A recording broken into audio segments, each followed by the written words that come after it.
परमहंस योगानंद के अनुसार ईश्वर के संकेत विभिन्न रूप में हो सकते हैं, जिनमें से कुछ सामान्य संकेत हैं: प्रार्थना, ध्यान और एकाग्रता में वृद्धि, आंतरिक शांति, ब्रह्मांडीय प्रेम का अनुभव। इसके अलावा कुछ और भी संकेत हैं जो कि इस वीडियो के अंत में है।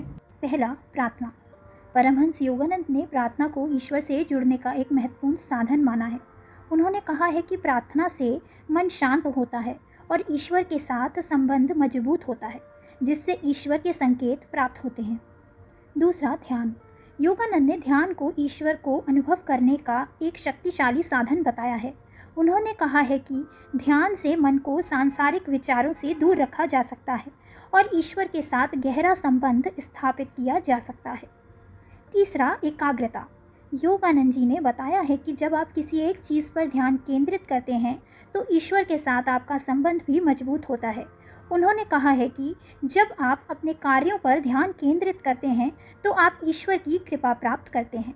चौथा, आंतरिक शांति।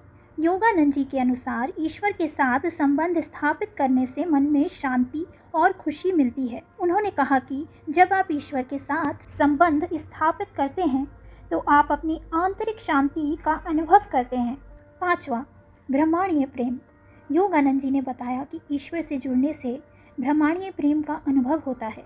उन्होंने कहा कि जब आप ईश्वर के साथ संबंध स्थापित करते हैं तो आप दुनिया के सभी लोगों से प्यार करने लगते हैं। योगानंद जी के अनुसार ईश्वर के संकेत अक्सर हमें बाहरी दुनिया में नहीं दिखाई देते, बल्कि हमारी आंतरिक दुनिया में दिखाई देते हैं।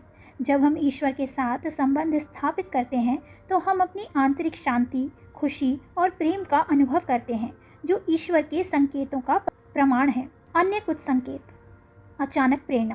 कभी कभी ईश्वर हमें अचानक प्रेरणा देते हैं कि हम कुछ विशेष करें। यह प्रेरणा एक नया व्यवसाय शुरू करने, एक नया कौशल सीखने या किसी और को मदद करने के रूप में हो सकती है। चमत्कारिक घटनाएं। कभी कभी ईश्वर हमें चमत्कारिक घटनाओं के माध्यम से संकेत देते हैं। उदाहरण के लिए, एक प्रार्थना का अचानक जवाब मिलना या एक कठिन स्थिति से अचानक बाहर निकलना। ईश्वर की आवाज़। योगानंद जी के अनुसार कभी कभी हमें ईश्वर की आवाज़ सुनाई देती है। यह आवाज़ हमें प्रेरणा देती है और हमें सही दिशा में मार्गदर्शन करती है।